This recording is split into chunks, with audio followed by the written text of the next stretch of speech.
Hey everybody, and welcome to another Howtech video tutorial. In this video we'll be showing you how to create a drop-down list in Excel. So for this example we want the user to be able to pick their favorite fruit from a drop-down menu. So to do that we're going to need some data, some favorite fruits here. So hit new sheet, just to make it look a little professional, put everything on a different sheet.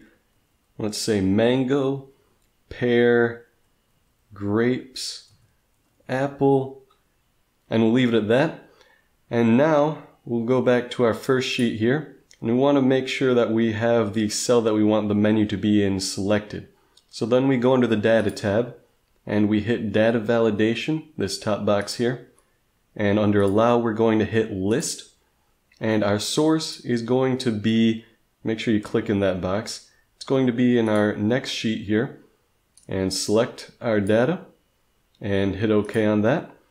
And now we have a drop down of possible fruits that the user can pick to input into the sheet there. What other Excel features do you want to know about?